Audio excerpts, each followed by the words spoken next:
days ago, an Edo prince who returned from America was kidnapped and murdered by bandits along the Benin Bypass, Benin-Ore Express Road, Edo State. Chief Dennis Abuda had lived in Atlanta, United States for over 30 years. He had returned to his hometown in Fuga, Esako Central Local Government Area of Edo State for the Christmas and New Year festivities. Unfortunately, he was abducted and murdered on the 30th of last month on his way to the airport to catch his flight back to the United States. He was buried on the 11th of this month. The death of Chief Dennis Abuda, aged 63, was a devastating one as he was loved by all and sundry. Chief Abuda, before his death, was the president of Fuga America Foundation. He was a philanthropist who loved his people, that he always gave out money to them whenever he returned. Even before he died, he was captured on camera spraying dollars to his people at a function. It is very unfortunate that he was murdered for nothing. Speaking to Punch newspaper in a recent interview, Julius Abuda, the younger brother of Chief Dennis, poignantly recounted the painful circumstances surrounding his brother's death and how his body was recovered from the forest. Julius described his brother as a very good man who didn't deserve to die. He condemned the nonchalant attitude of policemen in the country who cowardly shy away from protecting the lives of the citizens. He said that the policemen told him that the kidnappers were always at power line by Awuchi bypass by 12 a.m. to 12 p.m. by 12 a.m. to 2 p.m. and there was nothing they could do. Imagine that ridiculous statement. Julius revealed that the family paid a ransom of 10 million naira to the kidnappers. They dropped the ransom near a police station, expecting to get Chief Dennis back, but unfortunately he had been murdered. Chief Dennis was reportedly weak when he was abducted and was shot to death by the monsters after he couldn't keep up to pace.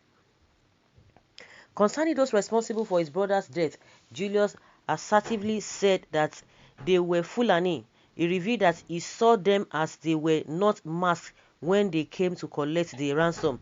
He also clarified that his brother's death has nothing to do with the viral video where he doled out cash to his people. Julius said that his brother had always been generous whenever he came back from overseas. It was part of his philanthropic gestures.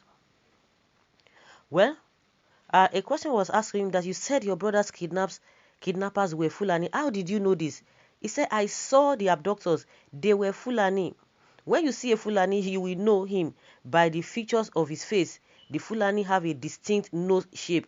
They are all over the forest right now. As if as a civilian, I was able to comb the forest with the help of other people under 2 hours. And we were able to arrest 5 Fulani. It means that if Nigerians are serious, we can drive them away from the forest. And again, you said you saw the kidnappers. Can you describe what they looked like? I was the one that took the ransom to the kidnappers and I saw them. They were not even masked. They were Fulani. There are 2 police stations near the place where my brother was kidnapped. If you go through Auchi bypass after Aho police station, there is another one opposite the forest beside the NNPC mega station. 2 police trucks were parked there. While I was handing over the ransom to the kidnappers, they instructed me to park my car in front of the NNPC station just by a police station. I was scared that policemen might come out and disrupt the arrangements. I didn't want the abductors to think I alerted the police. After paying the ransom and my brother was not handed over to me, I started shouting and calling the police for help, but they ran away. I thought it was a checkpoint, but I found out that it was a police station. Imagine the police running away after hearing a call for help. Julius also narrated how his brother's body was found after a combined search with local hunters and vigilantes in the area. His brother's driver and 2 others were also kidnapped, but they were later freed. Chief Dennis was killed because he was too weak to keep up the pace. His body was already decomposing when his body was found. Advising Nigerians on security, Julius told them to take up arms and protect themselves as the government and security agencies have failed to protect them. He pleaded with the governments of various states where Fulani's Herdsmen are holding sway to sack them from the forest. They only kidnap, extort, maim and kill innocent civilians. Julius couldn't get over his brother's death.